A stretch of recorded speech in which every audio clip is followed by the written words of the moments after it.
Welcome again to new episode number 257. Aditya, वजीर और अमित फिर से उसी तरह बात कर रहे थे और टाइम निकालने की कोशिश कर रहे थे। वजीर और अमित दोनों में से कोई भी इस चीज को मेंशन नहीं कर रहा था कि आगे क्या होने वाला है, या कोई भी आदित्य से ऐसी बात नहीं कर रहे थे जहां वो उसे नेगेटिव लगे और वो गुस्सा करे। वहीं पर मनाली तैयार होने में बहुत टाइम लगा रही थी और आदित्य को इस चीज से थोड़ी सी चिढ़ हो रही थी, लेकिन फिर भी वो कुछ रिएक्ट नहीं कर रहा था और वजीर और अमित के साथ बैठकर इस बात पर ही झोंक मार रहा था कि औरतें तैयार होने में कितना टाइम लगाती हैं। वो तीनों वहां बैठकर हंस रहे थे कि तभी मनाली आई और उसने फिर उन तीनों को हल्का सा इस बात के लिए डांटा और फिर वो हंसने लगे। फिर आदित्य ने अमित को अपना ध्यान रखने का और कुछ भी प्रॉब्लम में फोन लगाने का बोला और वो मनाली और वजीर के साथ बैठकर कार में निकल गया, जहां पर वजीर और मनाली के चेहरे पर स्माइल थी, लेकिन आदित्य बस चुपचाप बैठा था क्योंकि उसे पता था कि वो अपनी किस्मत के पास जा रहा है। वो सिर्फ इसी चीज के लिए अपने आप को इस जिंदगी के पहले दिन से तैयार कर रहा है, क्योंकि मनाली में सब कुछ बदलने वाला है और वो अपनी जिंदगी की नई शुरुआत शायद उस दिन से करेगा जिस दिन वो मनाली से वापस आ जाएगा। वो ये बात सोच रहा था कि तब वजीर थोड़ी तेज गाड़ी चला रहा था और थोड़ी ही देर में वो तीनों एयरपोर्ट पहुंच गए, जहां पर वजीर ने उनका सामान उतारने में मदद की और फिर आदित्य और मनाली के साथ अंदर जाकर वो अपनी फ्लाइट की तरफ चला गया। आदित्य और मनाली ने बोर्डिंग पास लेकर टिकट ली, जो मनाली से 40 किलोमीटर सबसे पास वाले एयरपोर्ट की थी। वो टिकट भी इकोनॉमी क्लास की थी और उसे लेकर वो दोनों फिर से अपनी फ्लाइट में बैठ गए। आदित्य को विंडो सीट मिली थी और जब वो फ्लाइट में बैठा तो उसे बहुत ही अलग और अच्छा महसूस हो रहा था। वहां पर बहुत सारे लोग थे।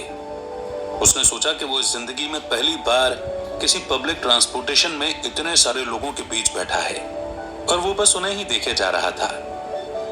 उसके मन में एक बार फिर से वही सोच आ गई जो एक रात पहले रेस्टोरेंट में बैठकर आई थी कि किस तरह से लोग बस अपनी आम जिंदगी जीते हैं और अपनी लाइफ को एंजॉय करते हैं, लेकिन वहीं पर वो उनके बीच में बैठा होकर भी और उनके बीच में होते हुए भी ढंग से नहीं रह पाता। उसके मन में बस लगातार यही सोच चलती रहती थी कि वो किस तरह अपने परिवार को सिक्योर करे या फिर उनकी मौत का बदला ले।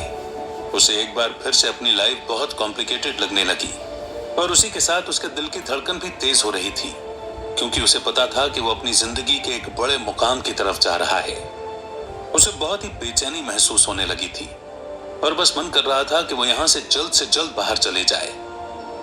आसपास बैठे उन लोगों को देखकर कहीं न कहीं आदित्य को थोड़ी सी ज्यादा बेचैनी हो रही थी, क्योंकि वो ज्यादा लोगों को मुस्कुराते हुए एक साथ नहीं देख पा रहा था।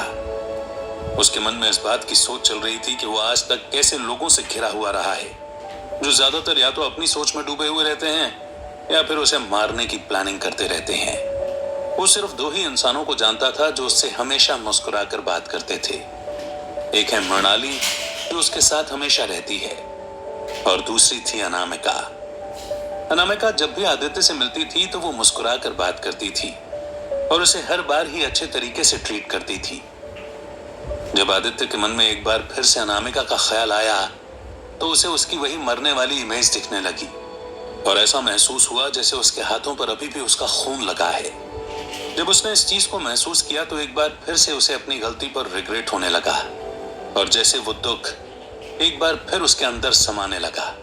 उसे कुछ भी समझ नहीं आ रहा था और इस चीज के चक्कर में ही उसने अपनी आंखें बंद कर लीं और वो ध्यान लगाने की कोशिश करने लगा, लेकिन आसपास से आ रही लोगों की आवाज उसे ध्यान लगाने का टाइम भी नहीं दे रही थी। और तब उसने एक बार फिर से अपनी आंखें खोली। जब उसने आंखें खोलकर आसपास देखा तो उसे सारे लोगों के चेहरे में सिर्फ अनामिका का चेहरा ही दिखने लगा और दिखने लगा कि वो सब उसकी तरफ देखकर ही हंस रहे हैं। आदित्य को एक ऐसी फीलिंग ने घेर लिया जो उसने आज तक महसूस नहीं की थी और उसे समझ आया कि उसे अब अनामिका के भूत से डर लग रहा है। धीरे धीरे करके आसपास बैठे हुए लोगों की आवाज तेज हो रही थी और वो बस अपने कान बंद करना चाह रहा था, लेकिन उसे समझ आ रहा था कि उसके हाथ काम नहीं कर रहे हैं और वो बस अपनी खुली आंखों से उन सारे चेहरों की तरफ देख रहा है जिन पर अनामिका का चेहरा था। वो चेहरे खून में सने हुए थे और बस हंस रहे थे। उसे इस चीज को देखकर बहुत ही चिंता हो रही थी और उसके माथे से पसीना निकलने लगा था, लेकिन जब पास में ही बैठी मनाली ने आदित्य को देखा तो उसे समझ आ गया कि वो एक बार फिर किसी चीज की चिंता कर रहा है और तब उसने उसका हाथ पकड़ा मृणाली ने जैसे ही आदित्य को छुआ वैसे ही वो अपने ख्यालों में से बाहर आ गया और उसने एकदम से मृणाली की तरफ देखा तो उसे उसमें बस मृणाली का चेहरा ही दिख रहा था। फिर उसने जब आसपास देखा तो उसे सारी चीजें नॉर्मल दिखने लगी और तब उसने अपने माथे से पसीना भी पोंछ लिया।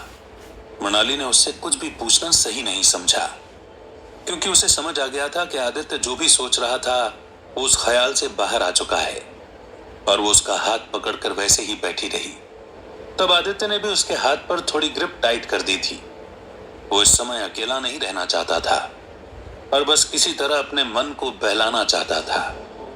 फिर वो अपने राइट साइड में खिड़की के बाहर देखने लगा। प्लेन अभी रनवे पर ही खड़ा था और वो उस चीज को महसूस कर सकता था कि धीरे धीरे उसकी धड़कन फिर से बढ़ रही है, लेकिन जैसे टाइम आगे नहीं बढ़ रहा था और वो बस एक ही जगह पर ही देख रहा था। बाहर कोई भी मूवमेंट नहीं था और उसे ऐसा लग रहा था कि जैसे उसके लिए पूरी दुनिया रुक सी गई है, पर उसे महसूस हो रहा था कि ऐसा बिल्कुल भी नहीं है। जहां प्लेन के बाहर सब कुछ रुका हुआ था वहीं अंदर सब कुछ नॉर्मल चल रहा था और वो बस उसे देखना नहीं चाहता था, लेकिन वो बस ऐसे ही बैठा रहा और तभी प्लेन टेक ऑफ के लिए तैयार हो गया। जब प्लेन दौड़ता हुआ रनवे से टेक ऑफ की तैयारी कर रहा था तब आदित्य को अपनी धड़कन और भी तेज महसूस हुई। उसे एक पल के लिए लगने लगा कि जैसे उसे हार्ट अटैक ही आ गया है। उसे अपनी सांस कम होती हुई महसूस हुई और ऐसा लगा जैसे कि वो बेहोश होने वाला है, इसलिए उसने अपनी आंखें बंद कर ली। जब 2 मिनट बाद उसने अपनी आंखें खोली तो वो खिड़की के बाहर ही देख रहा था जहां प्लेन स्टेबल हो चुका था और उसे बस सफेद कलर के बादल ही दिख रहे थे। उन बादलों को देखकर एक बार फिर उसे लगा जैसे कि वो स्वर्ग में आ गया है, लेकिन शायद वो स्वर्ग में आना नहीं चाहता था क्योंकि उसके मन में अब भी नरक की बात ही चल रही थी और वो बस यही सोच रहा था कि शायद थोड़ी देर में जब भी उसका सपना टूटेगा तब वो नरक में सीधा चला जाएगा। पर इतनी बातें सोचने में उसने अपनी नजर घुमाकर आसपास देखा और उसे समझ आया कि वो प्लेन में है। जिन बादलों को वो अपने सामने देख रहा है वो सब असली हैं और वो अभी जिंदा है, लेकिन फिर भी शायद उसके लिए अपनी फीलिंग और थॉट कंट्रोल नहीं हो पाए थे। एक बार फिर से मृणाली ने उसकी तरफ देखा और उसे समझ आया कि शायद आदित्य और भी ज्यादा चिंता में है। तब उसने उससे पूछा, क्या हो गया आदित्य, सब कुछ ठीक तो है ना? अगर तुम्हें कुछ भी मेडिकल इमरजेंसी लगती है तो हम असिस्टेंस के लिए फ्लाइट में अवेलेबल डॉक्टर से पूछ सकते हैं। तुम बताओ, सब कुछ ठीक तो लग रहा है ना तुम्हें? जब आदित्य ने मृणाली की उस बात को सुना तो उसे समझ आया कि उसे सच नहीं कहना चाहिए, क्योंकि अगर वो मृणाली को इस बारे में कुछ भी बताएगा तो शायद वो उसे थोड़ा मेंटल समझेगी और फिर एडवाइस करेगी कि उन्हें अभी उतर जाना चाहिए। लेकिन आदित्य बस अपनी ट्रिप कंप्लीट करके मनाली जाना चाहता था और अपना काम पूरा करना चाहता था। यही बात सोचकर उसने कहा, नहीं मृणाली, ऐसी कोई बात नहीं है। अब दरअसल मैं 10,000 साल के बाद प्लेन के अंदर बैठा हूं ना, तो मुझे थोड़ा सा अजीब लग रहा है।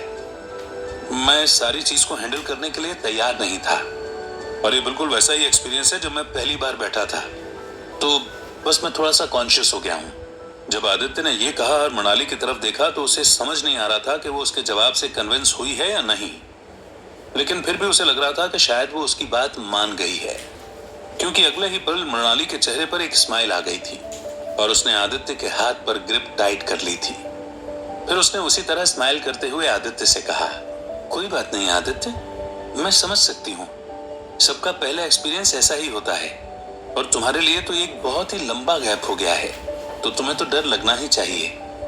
पर तुम चिंता मत करो, मैं तुम्हारे साथ हूं ना, तो तुम मेरा हाथ पकड़ कर बैठो और सब कुछ ठीक हो जाएगा। बीच में अगर कहीं पे टर्बुलेंस के झटके भी आते हैं तो तुम बस मुझसे चिपक कर रहना और मैं तुम्हें बचा लूंगी। मृणाली इतना कहकर बस स्माइल करने लगी और आदित्य उसे देखता रहा। तब उसे दिख तो रहा था कि मृणाली बहुत ही उम्मीद से ये बात कह रही है और इसके पीछे एक डीप मीनिंग है।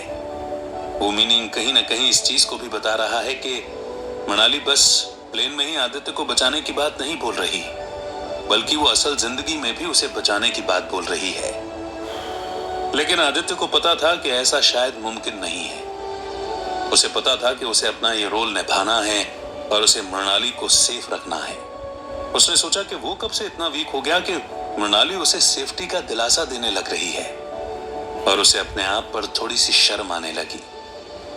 इतनी सारी ताकत सीखने के बाद और 10,000 साल पूरे करने के बाद भी अगर उसे मृणाली की सेफ्टी की जरूरत पड़े तो शायद सब कुछ बेकार ही होगा। यही बात उसके मन में घूमने लगी और जैसे वो बहुत कंफ्यूज हो गया। उसके चेहरे पर स्माइल नहीं आ रही थी और बस मृणाली इसी चीज का इंतजार कर रही थी कि अब आदित्य क्या सोच रहा है और क्या वो उसे बोलेगा। लेकिन फिर उसने कुछ नहीं कहा और अपनी गर्दन बाहर खिड़की की तरफ मोड़ ली और वो बस बादलों की तरफ ही देखने लगा। तब मृणाली को लगा कि शायद आदित्य अभी भी थोड़ा सा घबरा रहा है, लेकिन उसे समझ नहीं आ रहा था कि ये सोच सही में प्लेन में बैठने की वजह से है या फिर मनाली जाने के थॉट से। उसने तब आदित्य का हाथ नहीं छोड़ने का फैसला लिया और बस सामने की तरफ देखने लगी। Thank you for hearing.